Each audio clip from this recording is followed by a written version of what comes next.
Hey, hi there. This is Carlos Reynoso, writer director of Calambre. This is the first shot of the movie, obviously. The only dolly shot in the movie. Um, and this scene, I'm really proud of it. Um, the first scene that we shot of the movie. I'm proud of the dialogue in it.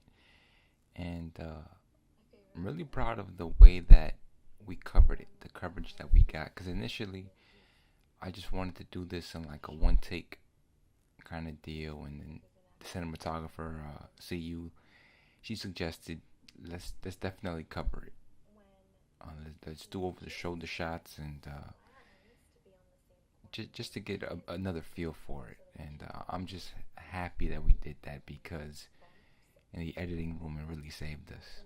Um, the shots look really great. This was shot in the 5D. Anna's hair. This is Anna playing Sylvia. Uh, the hair gave us some issues in terms of the sound, but I really liked it loose like that because in as you'll see in the other parts of the film, uh, it's tied up in a bun. So,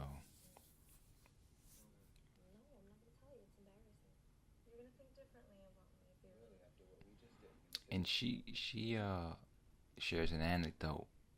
Well, not really, but she shares her favorite poem of his, and it's Elliot in Soho, and that's I took that from Anna and her sisters, the Woody Allen movie. The Elliot character played by Michael Caine. That's where that comes from. Yeah.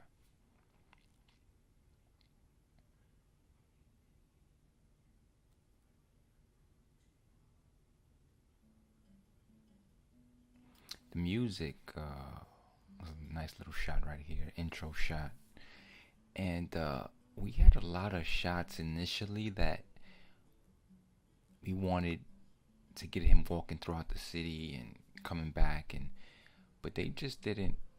In the editing room, I realized they just didn't make any sense, and it was better to just get directly into the story. And this one shot right here of him walking up these stairs kind of shows that point. You know, he's returning. He's coming up the stairs and he's back in the city, as opposed to having a bunch of shots of him walking, random streets. The music is really wonderful. We got help by Caesar Tapia, really great up and coming guitarist and all around. Just a great singer. Really helped us out on this one. He provided this theme for us, and this scene was supposed to be in a coffee shop, but then we just couldn't get a coffee shop, and we ended up finding this place in Brooklyn called Molasses Books. Had a nice little cool display outside, so I figured let's shoot it here and not bother any folks inside. And I wrote this part with somebody else in mind, I guess another actor, but just last minute, it's a simple scene. I think I can do it, and I ended up doing it.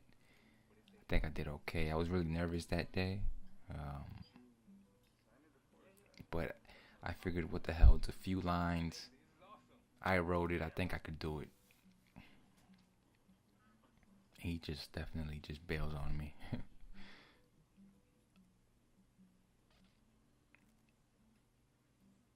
Really, it's supposed to be a comedic scene, provide like a comedic relief, and it's a simple scene. I ended up buying some cool books there. There was this one James Dean book that we got outside. The books outside were worth like maybe $1, so you guys should definitely visit it. My last is books, I think, in Bushwick.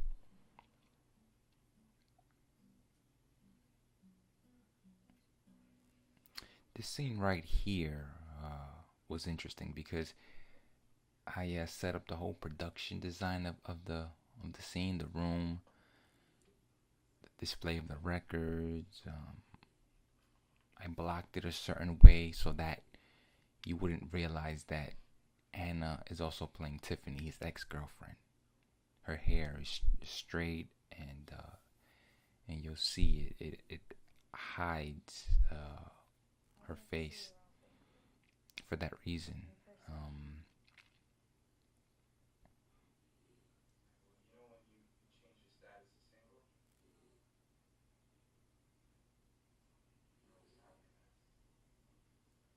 I think we pulled it off. No, Calambre was influenced by this film I saw by Hong Sang-soo. It's called The Day He Arrives. It's also in black and white. It's just a great little film. It's a very poetic film, and just a movie that it's hard to get out of your psyche once you watch it. I only saw it once, but it's a really, really mesmerizing film. So you guys should definitely check it out.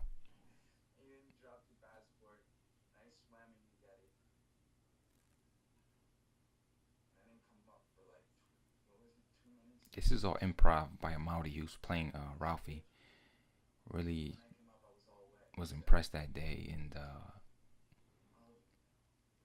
he really came through big in terms of the improv because that was not in the script. And as I was behind the camera, I knew we had something good, and I didn't realize how hard it is to come up with something on the spot and have it be good and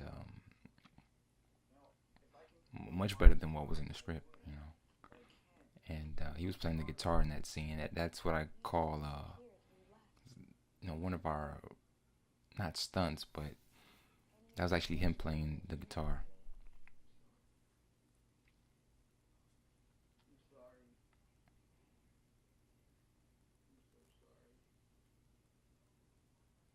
We shot this scene on the Canon Rebel, and I wanted to, since this scene has him dealing with an ex-girlfriend and dealing with his past, I thought that the Rebel would give us a different feel than the 5D, so that's why we went with it.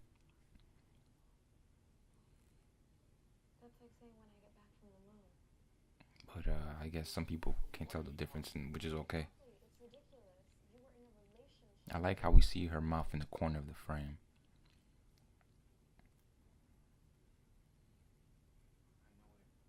This scene was really hard to cut because every take was different in terms of the improv, and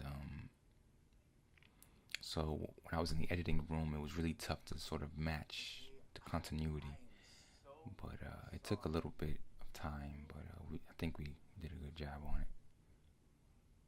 Again, I love that she's in the corner of the frame right here.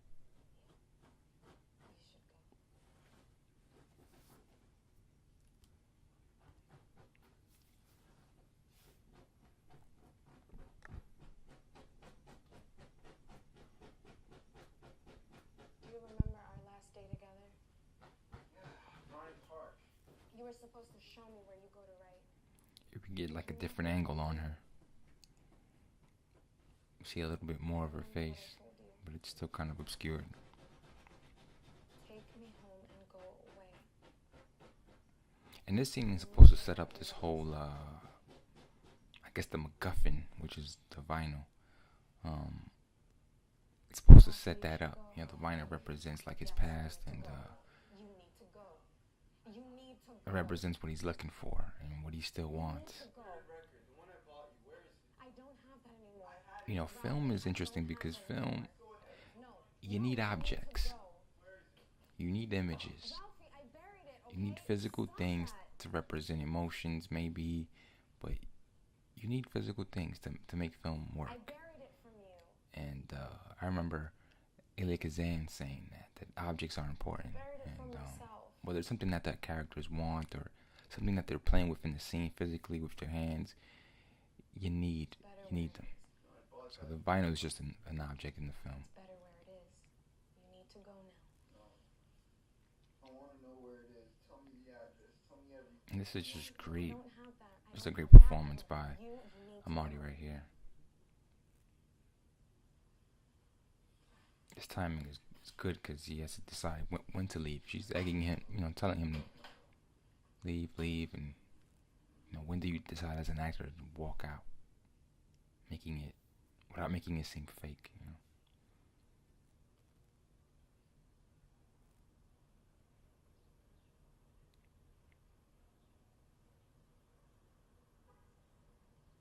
Now this will be the first scene we'll see with Julia, played by Mariana, uh, which is really she was the last person I casted, I think. Um, she was just a godsend. Um, in terms of the dialogue, she really sings it. Um, she made the dialogue poetry, and when I met her and we read over the lines, I just knew immediately, instantly that she had to play Julia. Um, it was the easiest piece of casting I've ever done. Just a godsend.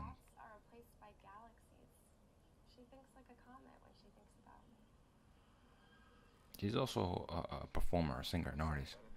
She has a few bands. She performs. She's from the LES and the Village, and she's just a true artist in every sense.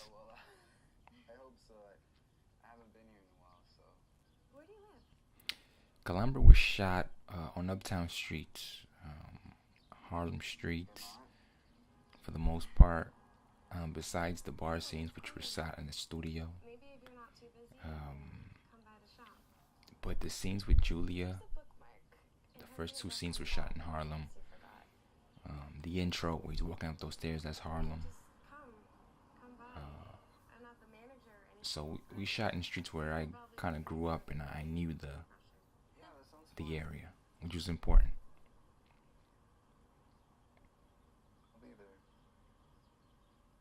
To bookmark another object, that that one character gives to another, and which will be important later on, I guess.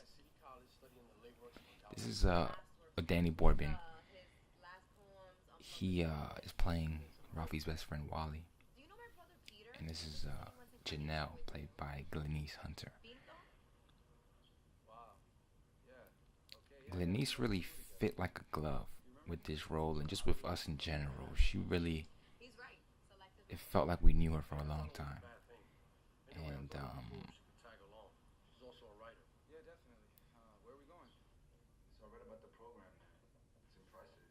And so she's also a filmmaker, and just a real go-getter.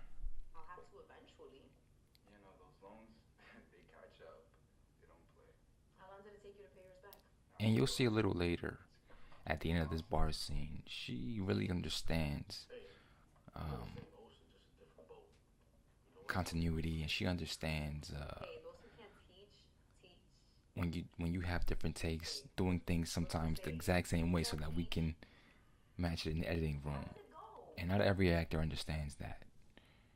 And maybe because she's a filmmaker, she does, and that was definitely helpful for us in the editing room.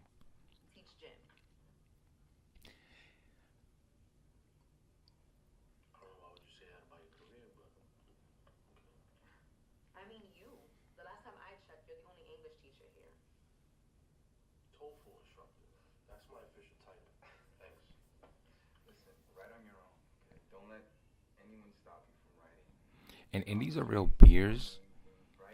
These are real beers, real drinks, and they're really drinking. Really, really drinking.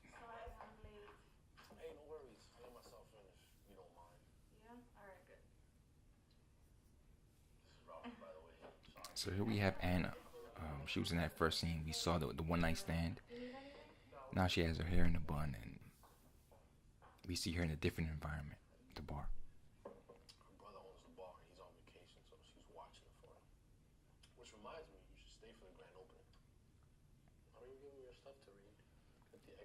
This first bar scene was really tough to edit because there's so many. I think it's like an 8 to 10 minute scene, and a lot had to be established in terms of the relationship between Janelle and Wally, and how Ralphie and Janelle are kind of kindred spirits in a way because they're both into poetry. So it was definitely a tough to cut. Also because of the whole drinking and the picking up of the glasses and all that stuff. Yeah, I guess. It actually reminded me of your dice playing one. What was that one again? Oh, like a dice game. Right, you read it, right? Mine is about how And also the coincidental reaction shots. yours, I think they work together. We Yeah, kind explain of more about it. had to decide. Well, when do we cut to a reaction shot? You know, which is important. A writer meeting another And writer. it's really underrated if you think about it in film. But how is meeting you a part of my destiny if we never share another conversation or drink again? A life-changing experience. And these three guys are just troopers because the dialogue was so much. They really, That's what I tried to tell you. you know, when you're in a room writing, What I'm you don't really saying think is, about this stuff. some You're just people writing, will go through life and then when you get believing on set, everything you that realize, happens to wow, them is a coincidence. And others this is a believe lot believe of everything that happens to them is dialogue fate. being spoken, I'm sorry, I seem cynical. And you shouldn't be. You're way and too you have to kind. make sure that you get it, whether it's a two shot or a one shot or a reaction shot. Before you know it, I'm falling asleep to AC/DC. Word. You needed it. You don't like AC/DC. I love AC/DC, but I'm saying it's the thought that counts. I appreciate There's it. something about the glasses hitting the table that I really You're like. not the first person. Seems really authentic. It's totally natural. I think, why fight it? You know, when you can embrace it. What I'm trying to say is, if I'm walking down the street and I run into the devil himself, and This he is tells one me of those scenes where October I 18th. realized as a writer director, you're kind of like Then God. it's a coincidence. The You fact wrote that this it's the thing in devil. your room by yourself, and then months later, Wait, so weeks later, you're shooting, and the actors are saying what you wrote. Is really him casually? surreal, you know. Yeah, but what if it was God you met on the street, right? Or a childhood friend? Fate doesn't have to be a big deal. It can So a be little so background on close. Calambre. I wrote it in the fall of Moments and in the big fall of 2015, even the and then smallest thing February 2016 we started shooting. example, We ran out of money. I walk I in, had a job as an ESL instructor, and me catching the her school with closed, so I coincidence lost a job, and I went months fate. trying to find a job and bouncing between side gigs and hustles, and finally It's an example. began working for Uber and work, I guess. was able to finish the film. And my parents gave me a little money. I shot a scene. You know, I think it was the last scene of the film. All the way from Vermont for My no father gave me a few dollars, and I was able to shoot that scene. So it was all the process of shooting as we went along, as we had the money. Are you here for a girl? Because it's always about a girl. And I think in hindsight, next time I shoot a movie, we'll probably have the money up front, all of it, so that there is no stopping, no starting and stopping, you know. And it seems obvious to me now, but I was so eager to make a film, so eager to be a real filmmaker, that I was so desperate. I just wanted to finish. Did you see her yet? Does she know you're here? So we started in February 2016, and we didn't end shooting until October 2017. So this is one of those shots when Janelle comes back and sits down. She My father said to my mother when they met. she fixes her hair in a way where You know, I like it matches, and I really appreciated that in the editing room. But so it took a year and 8 months to finish, to get it in the can, and it came in a little under $6,000.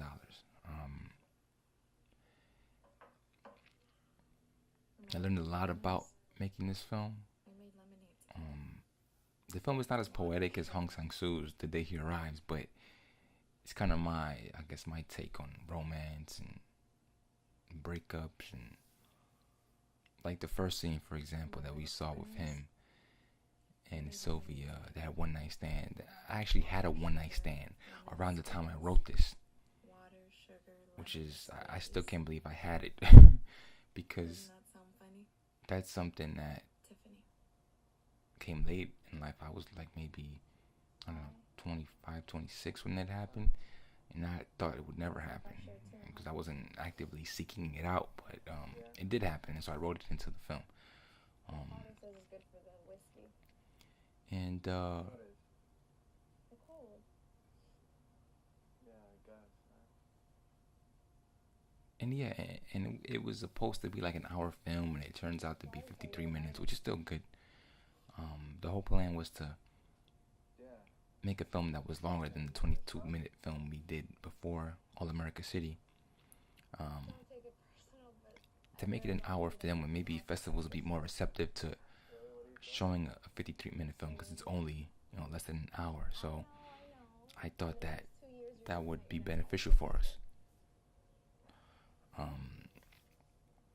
And we've been on the festival circuit trying to submit and trying to get it accepted, and we haven't been accepted to any major film festivals yet. We're actually thinking about starting our own festival called True Independent Film Festival, and having no budget movies shown, and then we'll show Calambre. Because I think it's important to, once you make a film, not only try to put it out there, but you can't let the film die. You have to screen it somewhere, John Cassavetes style. So that's definitely what we're working on right now. But this is a studio that we shot in Brooklyn. This balcony back area. Little fun fact: this was a headache to shoot because there was a dog barking outside, and I guess a neighbor had left the dog outside, and the dog just gave us so much trouble, barking. I was so helpless. I wanted to kill someone, but I was willing to just shoot it with the dog barking, and the sound guy, one of the sound guys, Frank, just wanted me like, no, we cannot do that. And this day was cold as hell, really, really cold. One of the first scenes that we shot was this right here. It might have been the same day that we did the one night stand scene. Yeah.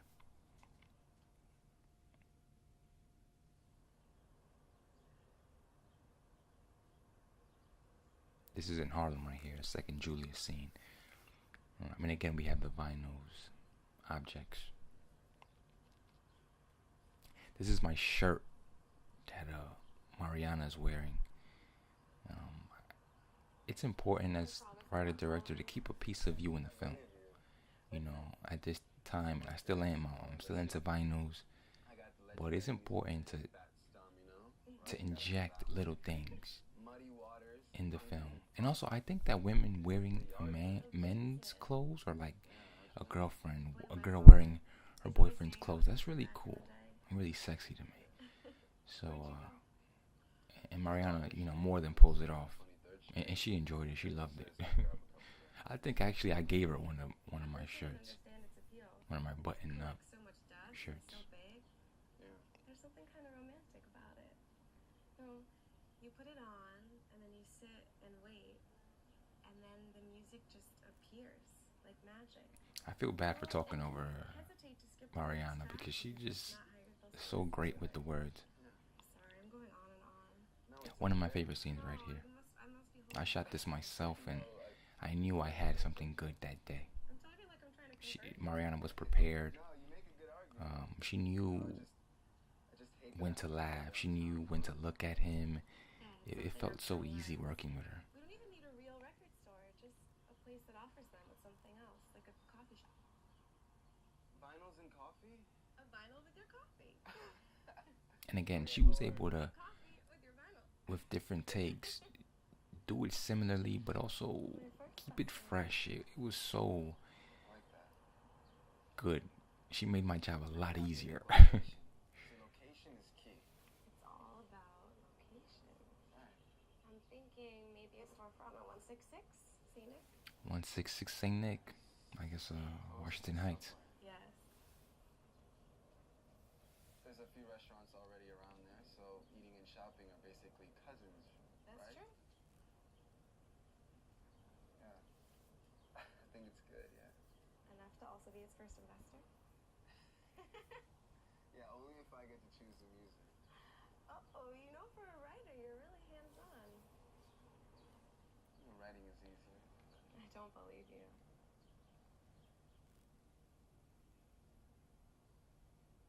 We shot this, might have been like the spring of When I 2016. arrived to open the shop. I remember I was still working as an ESL instructor. One of the last scenes that we were able to shoot because I was working. Alright. Have a good day. Awkward.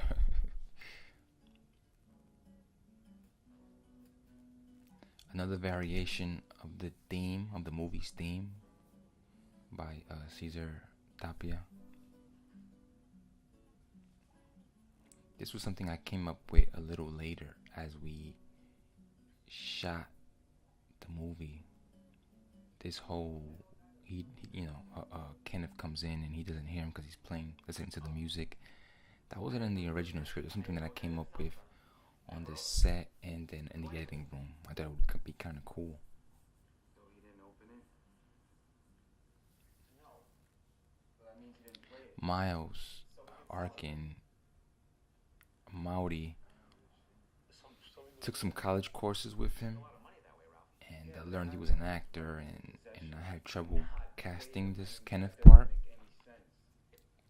And Maudi recommended Miles. We met him, and we read the lines, and he brought this Ben Stiller kind of feel to it, and he kind of got the part right away in terms of understanding it and knowing that he's supposed to be nagging him, and he plays a pain in the ass really well. Sort of passive aggressive bullying in a way, and I gave him the name Kenneth because there was a kid in my elementary school that was really a pain in the ass, just a smart ass and sort of a class clown, but always just taking jabs at me and other kids, and you'll see later with this whole spelling bee thing that actually happened to me. I see what you did there. Humor. You need that as a writer. I think one of the regrets that I have is I should have gave Danny's character Wally something to do here.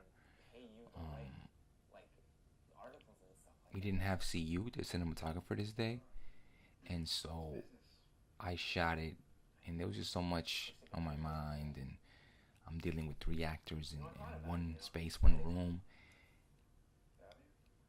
and I realized late, like, oh, Wally doesn't have any lines, doesn't have much lines in his scene. What should he do? And then, Danny suggested I'll just be on my phone, and I couldn't come up with anything better than that,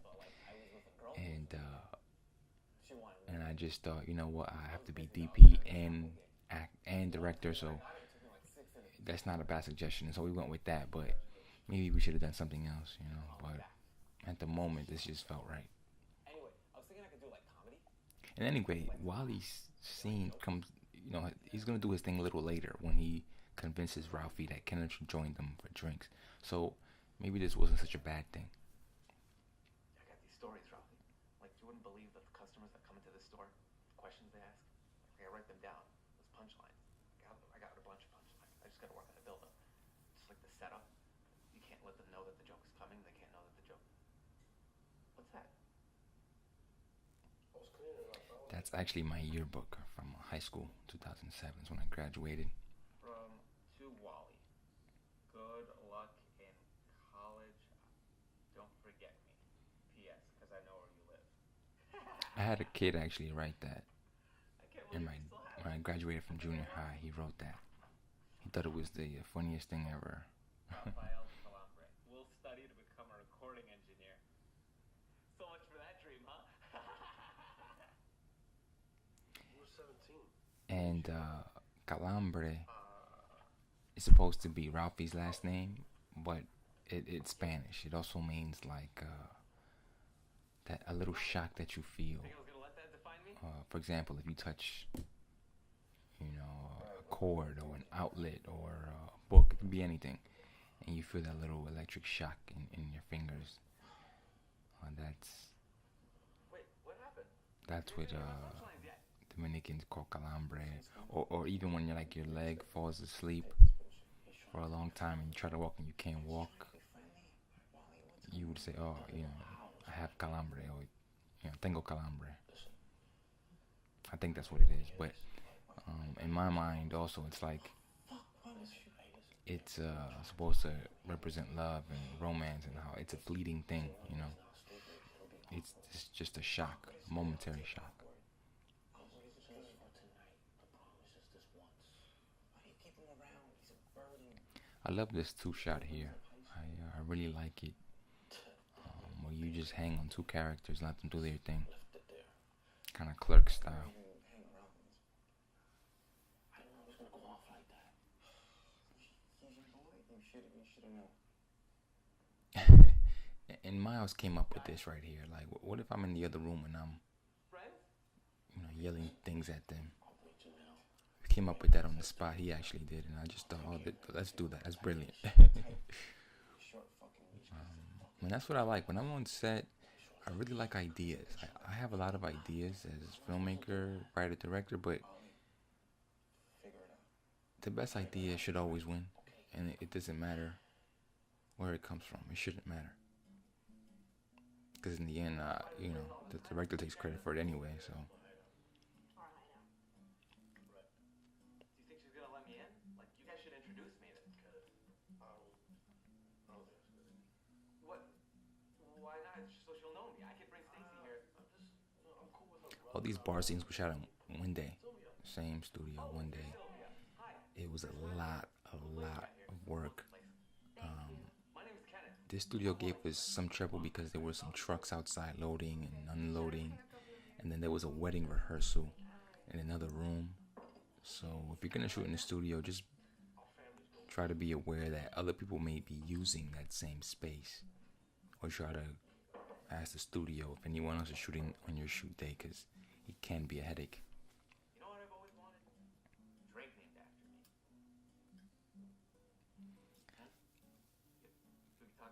And we put music under this scene because I don't think we had music in the first bar scene. And so we just wanted to give it a different feel, and because this bar scene has a different momentum than the first one. The first one we're establishing the relationship and the characters, and this one is supposed to be have a little bit more, a faster momentum, a different rhythm. Like a play on words or something, like maybe like straight no chase or something. What do you guys think? I'm relieved that we get to drink to forget all the ridiculous things that we hear. What? Nothing. All right, whatever. Stupid drink idea. I think this is yours. I think everyone has a friend like Kenneth. Thought you might be looking for I still need to read that, Ralphie. You can keep it. No. For the hospitality. Just ignoring him, Kenneth. You sure? Of course. Just keep it. Let me know when it needs work. You made my favorite part. That's very sweet of you, Ralphie, but I need a copy too. Thank you. That's the Dominican flag in the background. My little touch. So hey, Ralphie, what kind of book do you write in? Because I want Composition notebook. like the ones we use at school. Yeah, like a composition notebook. You haven't changed. Remember when I read to the class what you wrote in the back of your notebook? It was junior high. You guys remember? It was like, oh, I don't care that you were Mr. Greg. I like them long legs. Ralphie's always been a romantic. I wrote that. That's right then. I guess you haven't changed. Oh, it's my pleasure. I drew cartoons in the back of mine. What did you write? Tic-tac-toe, random math equations, phone numbers, home addresses. Love notes. That was on loose leaf. Says the expert. We all did it. Even Kenneth, right? Ralphie, quick, spell address. Remember? S-S-E-S-S. Addresses. It's address, Ralphie, not addresses. I had the Kenneth kid that this is based on. He actually did that to me in real life. He made fun of the fact that I misspelled address, I'm self-employed. which obviously hasn't The scar haven't gotten over, which is why it's in the film. favorite scar on my body, you told me. It's also the only one I have. Tiffany. And that whole "fuck you" rant. That rant was supposed to be longer, He's panicking. but we couldn't get it. He needs water. I don't know what to do. We couldn't get it right, and Miles came up with the idea. What if he just says "fuck you"? And everyone went, "Oh, that's perfect." And we went with that. Hello? Yeah, we're heading. And every time he received a text message from his ex-girlfriend, Tiffany, it's supposed to feel different, in terms of like when and where he receives it. Okay, fine. Bye. He's fine. He's fine. Oh, I feel so bad. That thing is so heavy. So in the first Tell Sammy to put that in the back. text message he receives it, excuses himself, and goes up to the balcony and meets Sylvia. And he's supposed to be. In the second one, Sylvia interrupts him and asks for his help. And I think in the third one, she also interrupts him, and then it's kind of like the climax of the film.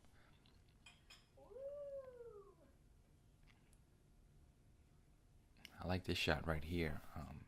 The last bar scene. I just felt we needed a different angle. Any superpowers in the world, what would it be? For each bar scene. The first bar scene, really simple coverage. And in the second one, we have a new character, Kenneth. And there's definitely a little bit more of reaction shots. And in this one, I wanted to start it off with a high angle shot, especially because they're toasting. So it has a nice look and feel to it. With all that jumping back and forth, right? We're gonna have to choose one place. Let a girl have some options. I mean, I don't have to make my mind right then and there, but, eventually I'd have to pick a destination. But I could choose from this one and take a little bit from that one. You can't take anything. And if I didn't mention before, Danny Borbin, who plays Wally, he actually helped me produce the film. He serves as an executive producer as well. What? I'm sorry, I didn't hear that. What did you say? Come on. You guys are gonna judge me. I'm proud of the pace, I must say. I'm proud that it moves really well. It's a black and white film, it's an artsy film, it's a talky film. But it really moves. It doesn't, things happen.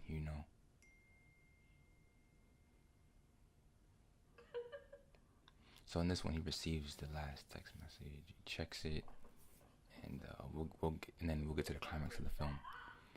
But yeah, I'm really proud that it moves. It doesn't stay stagnant. Finish this. If I could only be. So see, in this only sleep with you. last text message, You could do more it's than handheld. As opposed to what the two before these were, which were static. So this is all calculated. This is the same balcony as before, but in terms of coverage, we did it handheld, and we were able to just Disco ball. keep it in close-ups. A disco ball. Because before it was wide and medium shots. I mean, it doesn't even have to spin or anything. In this scene, CU shot, and she did a really wonderful job of figuring out when to pan to each character and what line, and which is difficult. And also their positioning is different. Before he was on the right side of the frame and she was on the left, and now we had them switch because of what is about to happen. I think we got this scene in 7 takes, I think. And we were running out of time in terms of the rental studio. I'm sorry. So yeah, about 6 or 7 takes for this scene. Well, I'm happy I'm back. I'm happy we met. I just want you to know that it wasn't just fun. And Anna is actually the first person we cast for the movie. But what if? And What if I don't like? I remember What if I for the don't part like of Sylvia, she was definitely the right fit. And now that I think about it, she had a lot on her shoulders in terms of playing 2 parts. Come on and say it. But she definitely did an awesome job.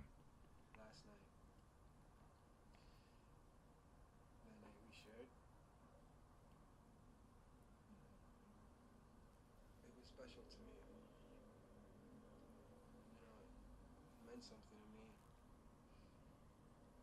And I went home, I thought about you,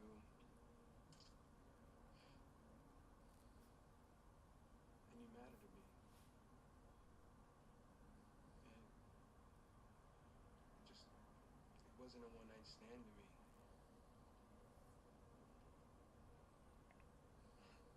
I think also this is Sylvia's excuse of getting out of this. That's what you're gonna call Using the whole excuse of, oh, you're gonna call it a one-night it? stand. One night stand. That's what it was for you. This is a cop out, you know, an easy way out. You matter to me. It wasn't, no. You called it a one night stand, so that is what it was for you. We had a one night stand. Are you joking? No, I'm not You joking. matter to me, okay? I'm sorry if I said one night stand.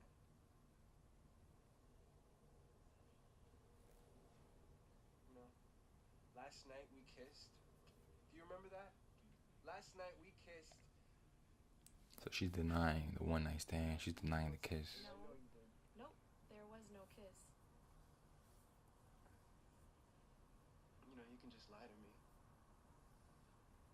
You know, give me an excuse.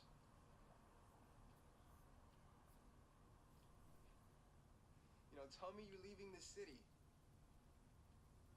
You know, not give me this. That's okay. I think this scene had a little bit of improv too. Marty definitely added some lines in, and it worked.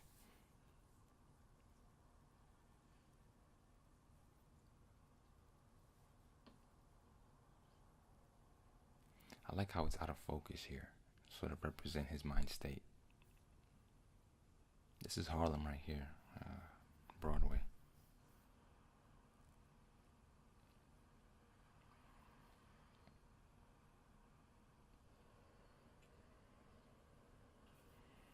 This is also Harlem. Washington Heights, the train stop on 191st, I think.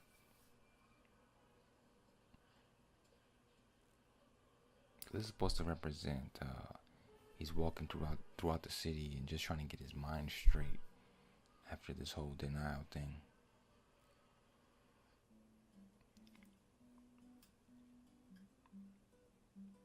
That damn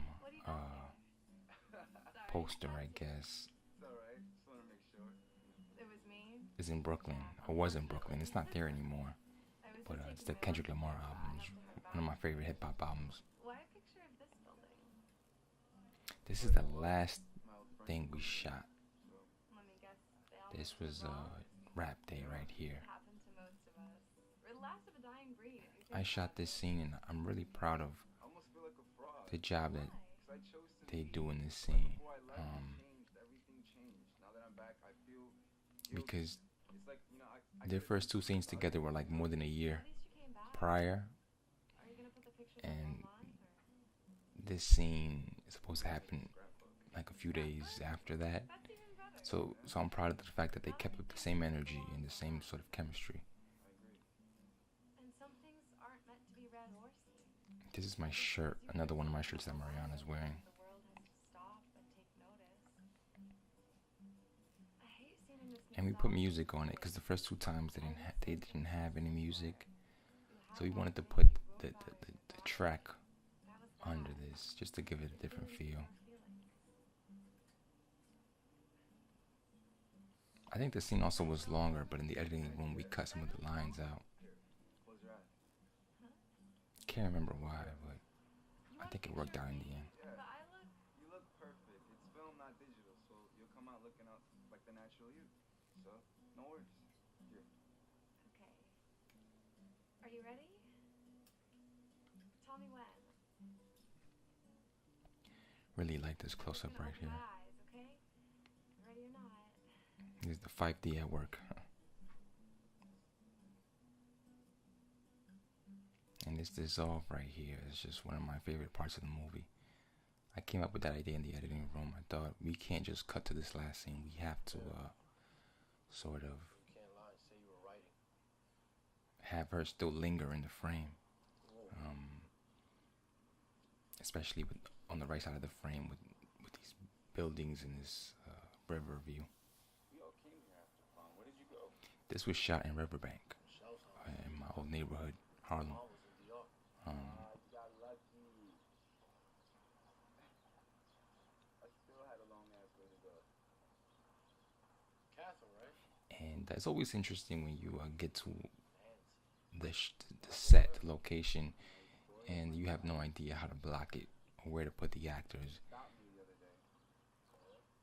day. You imagine doing something really big and something flashy, but then I did you get to this park and there's a rock there, and you're like, you can't stand in the entire scene. Just sit there, sit on this rock, and then Amari sits, and then Danny sits, and you position them differently, and it just works. I don't even think I came up with that. I think they just sat there and I just said, yeah, that works. That looks great. Having them on opposite sides, looking in opposite directions is just. But again, that can't be the entire scene. Later on, you'll see they get up and talk some more by the water. So it's pacing and it's choreography. It's knowing when to do what, knowing what to do and when, I guess.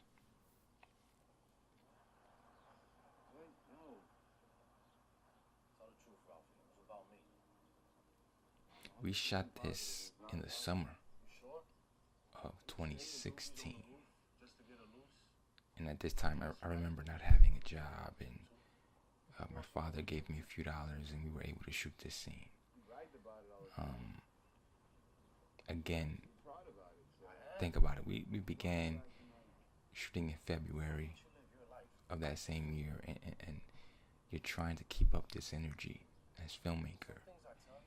You're trying to stay hopeful and positive, and trying to just see this thing through, keep pushing through. When life is just telling you, no, this film is impossible, but you find a way to make it happen.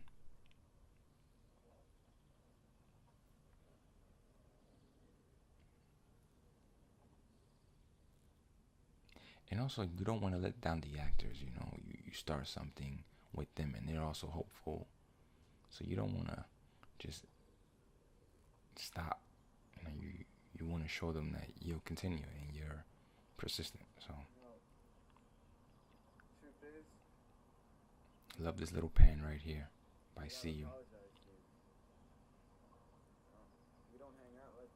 Again, the two shot that I like, medium two shot. You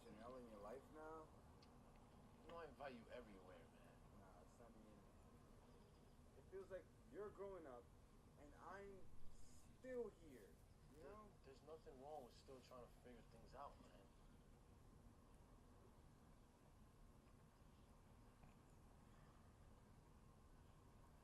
You got you. I'm here. For whatever. And I'm not saying that because it sounds good. I'm saying it because I mean it.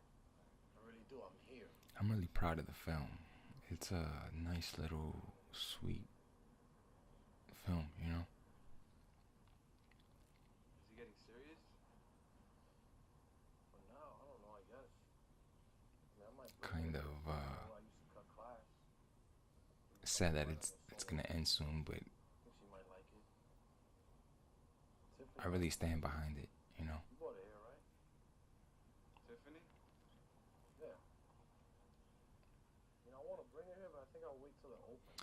because when I wrote it in the fall of 2015, I was so. And here is where he finds he sees something and he finds the vinyl. But when I wrote it in the fall of 2015, I was so eager to make a film, a feature film. I was maybe 25, 26. I was so scared of being 30 years old and not having made a film. That was my biggest concern. I couldn't be 29 talking about I'm a filmmaker and not having a film to show. This is Minnie Riperton right here. Just a classic, a great album cover. And that little cut there, that was by my younger brother Ari. He suggested we edit it that way, where he kind of slides he looks at the record, he kind of slides the sleeve off.